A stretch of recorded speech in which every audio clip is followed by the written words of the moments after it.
je te présente un de mes collègues à TVA, Philippe Vincent Foisy, qui est lecteur de nouvelles le midi. Et justement, Philippe Vincent, content de t'avoir à nos côtés. Très content d'être là aussi. Bonjour. On parlait de l'essor du cyclisme au féminin. Tu as une petite fille. Oui. Et tu restes tout près d'ici. C'est quoi l'importance pour toi d'avoir ta fille ou de pouvoir avoir une exposition à l'élite pour ta jeune fille? C'est pour ma fille, c'est pour Montréal aussi. Là. Je veux dire, il y a plein de gens, il y a plein de jeunes aujourd'hui. C'est de montrer qu'il y a d'autres sports qui existent. Des fois, au Québec, on a l'impression que le hockey et le hockey, puis c'est tant mieux, c'est un extraordinaire sport, mais de montrer qu'il y a un éventail de sports, puis que tout le monde peut aspirer à devenir un athlète d'exception. Tu l'as vécu, vous le voyez vous aussi. Et cet événement-là, l'enthousiasme qu'il y a partout à Montréal, c'est vraiment extraordinaire. Puis c'est contagieux aussi. D'où vient ton amour pour le vélo? Je te sais grand fan de cyclisme. Tu roules abondamment toi-même. Oui, juste le plaisir d'être sur deux roues. Je pense que si on l'a jamais vécu, on ne sait pas c'est quoi, mais vous le savez, vous le vivez vous aussi. Juste ce sentiment de liberté, ce sentiment de le vent qui caresse le visage. non, mais l'effort aussi. C'est très poétique.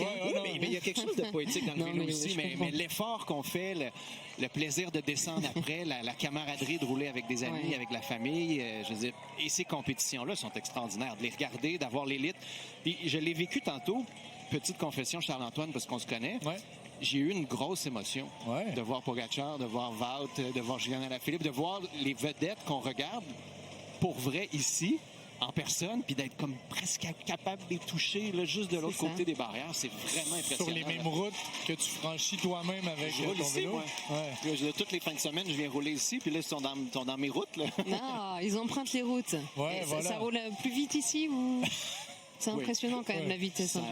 Mais c'est surtout ça aussi. Après ça, quand tu retournes rouler, t'entraîner pour le plaisir, tu fais comme, OK, les gars sont à 2 ou 3 fois plus vite que moi en ce moment. Ouais. Mais bon, l'important c'est des machines, mais c'est pas grave. C'est ça, c'est pas grave. Je veux vous entendre les deux sur cet enjeu de toujours lorsque le sport et la politique se côtoient. On est à moins d'1 an des élections municipales. Le vélo, la place du vélo fait partie du débat. Philippe Vincent, tu côtoies, tu coltailles des politiciens. On se bat pour avoir accès aux routes pendant un week-end comme ça pour l'élite mondiale. Comment est-ce que tu crois que cette situation doit être envisagée par les politiciens, mais également par les citoyens? Regarde les gens qui sont là. Tu as des Montréalais, tantôt, il y a des gens qui sont venus voir. On est descendu de Saint-Eustache à vélo.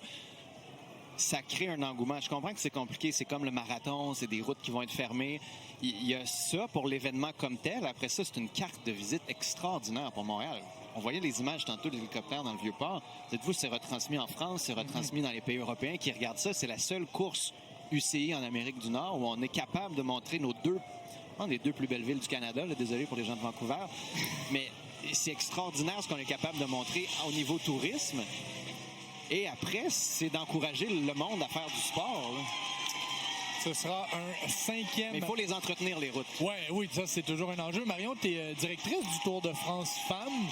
Tes interactions, tes discussions avec les différents politiciens, quelle est habituellement la réception, la réceptivité lorsqu'on demande de fermer des dizaines, des centaines de kilomètres pour l'événement? Alors, on a de la chance quand même avec l'appellation Tour de France qu'on reçoit plus de 300 candidatures de collectivités par an pour nous accueillir. Malheureusement, on fait même des déçus finalement parce qu'on ne peut pas passer dans toutes les villes de France, mais... Parce qu'il y a le Tour de France, ça appartient au patrimoine de la France. Voilà, c'est bien plus qu'un événement sportif. Oui, tu regardes une compétition de sport, mais grâce au Tour de France, tu voyages et tu donnes la possibilité à des gens qui n'ont pas l'opportunité de venir en France de voyager. Et donc, c'est retransmis dans plus de 190 pays dans le monde. Ça fait des millions d'audiences. Donc, il n'y a pas plus belle carte de visite que de pouvoir accueillir une étape du Tour. Donc, on est très chanceux, mais c'est vrai que la route, encore une fois, elle ne nous appartient pas. C'est la voie publique et on n'évolue pas dans un stade. Donc merci à ces collectivités, merci aux maires, aux mairies de nous accueillir parce qu'il y a beaucoup de bénévoles également sur toutes les courses. Il y a des bénévoles également sur le Grand Prix de Montréal et de Québec, des gens, des passionnés qui viennent pour sécuriser la route. Donc c'est vraiment un esprit d'équipe et je pense que tout le monde est heureux de voir un événement qui se passe comme ça s'est passé au Grand Prix Québec avec un grand champion qui gagne, avec Tadej Pogacar qui prend le départ aujourd'hui.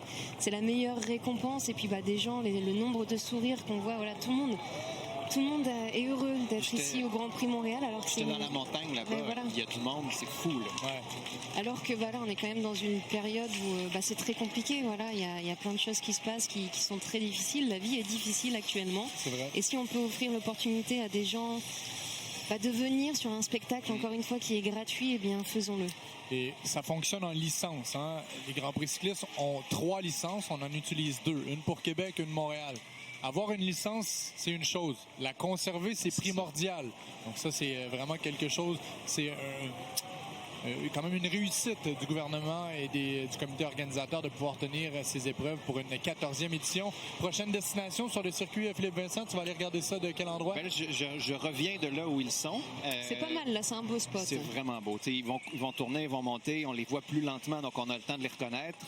Je vais continuer de me promener, je pense que je vais descendre le parc ici. Ouais. Parce que ça descend, ça monte en faux plat aussi. Ouais. Ça va être intéressant aussi de voir comment ils naviguent ou ils conjuguent la tête d'épingle au bout ici pour voir comment on va se préparer pour le sprint final. J'ai vraiment hâte de voir la fin de la course aussi, mais continuez de se promener, continuez de saluer le public qui sont très, très, très contents d'être là. Puis on a une journée merveilleuse, c'est pas fini. Vous pouvez encore venir nous rejoindre à Montréal.